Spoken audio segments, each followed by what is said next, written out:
Kejadian pasal 18. Allah mengulangi menjanjikan seorang anak laki-laki kepada Abraham.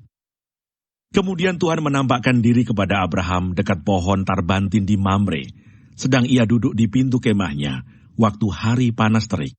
Ketika ia mengangkat mukanya, ia melihat 3 orang berdiri di depannya. Sesudah dilihatnya mereka, ia berlari dari pintu kemahnya menyongsong mereka. Lalu sujudlah ia sampai ke tanah, serta berkata, "Tuanku, jika aku telah mendapat kasih Tuanku, janganlah kiranya lampaui hamba-Mu ini.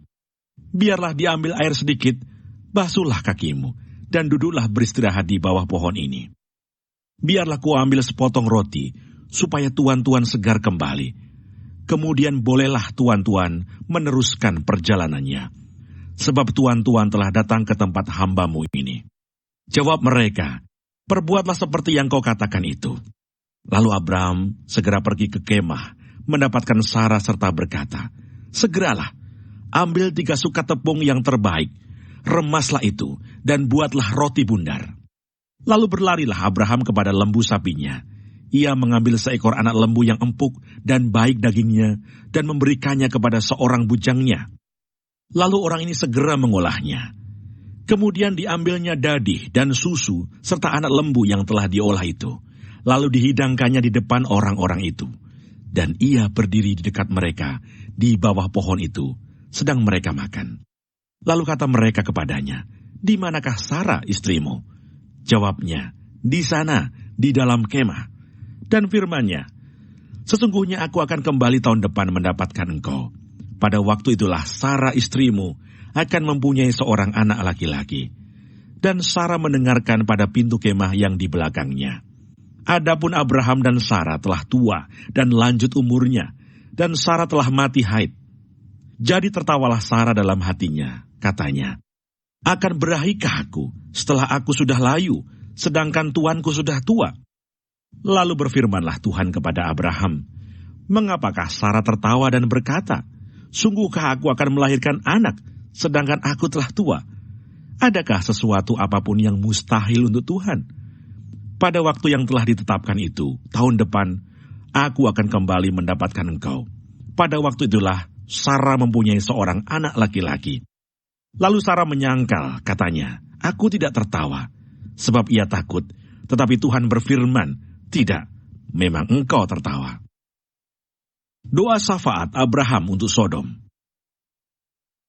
Lalu berangkatlah orang-orang itu dari situ dan memandang ke arah Sodom.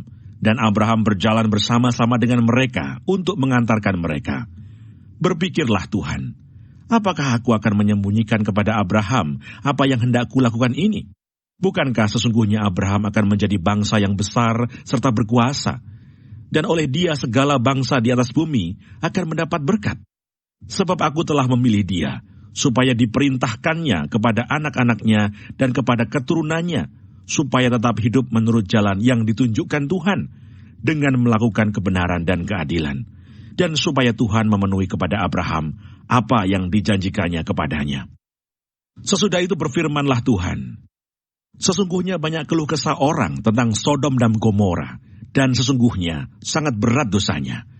Baiklah aku turun untuk melihat, apakah benar-benar mereka telah berkelakuan seperti keluh kesah orang yang telah sampai kepadaku, atau tidak? Aku hendak mengetahuinya." Lalu berpalinglah orang-orang itu dari situ dan berjalan ke Sodom. Tetapi Abraham masih tetap berdiri di hadapan Tuhan. Abraham datang mendekat dan berkata, "Apakah engkau akan melenyapkan orang benar bersama-sama dengan orang fasik? Bagaimana sekiranya ada 50 orang benar dalam kota itu? Apakah engkau akan melenyapkan tempat itu dan tidakkah engkau mengampuninya karena ke-50 orang benar yang ada di dalamnya itu?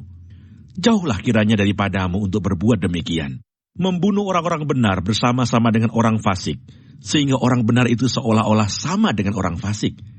Jauhlah kiranya yang demikian daripadamu. Masakan hakim segenap bumi tidak menghukum dengan adil?" Tuhan berfirman, "Jika aku dapati 50 orang benar dalam kota Sodom, aku akan mengampuni seluruh tempat itu karena mereka." Abraham menyaut, "Sesungguhnya aku telah memberanikan diri berkata kepada Tuhan, walaupun aku debu dan abu. sekiranya kurang 5 orang dari ke-50 orang benar itu, apakah engkau akan memusnahkan seluruh kota itu karena yang 5 itu? Firman-Nya, aku tidak memusnahkannya jika aku dapati 45 di sana. Lagi Abraham melanjutkan perkataannya kepadanya, sekiranya 40 didapati di sana. Firman-Nya, aku tidak akan berbuat demikian karena yang 40 itu. Katanya, janganlah kiranya Tuhan murka kalau aku berkata sekali lagi, sekiranya 30 didapati di sana. Firman-Nya, aku tidak akan berbuat demikian jika aku dapati 30 di sana. Katanya, sesungguhnya aku telah memberanikan diri berkata kepada Tuhan, sekiranya 20 didapati di sana. Firman-Nya, aku tidak akan memusnahkannya karena yang 20 itu. Katanya, janganlah kiranya Tuhan murka kalau aku berkata lagi sekali ini saja, sekiranya 10 didapati di sana. Firman-Nya, aku tidak akan memusnahkannya karena yang 10 itu. Lalu pergilah Tuhan setelah ia selesai berfirman kepada Abraham, dan kembalilah Abraham ke tempat tinggalnya.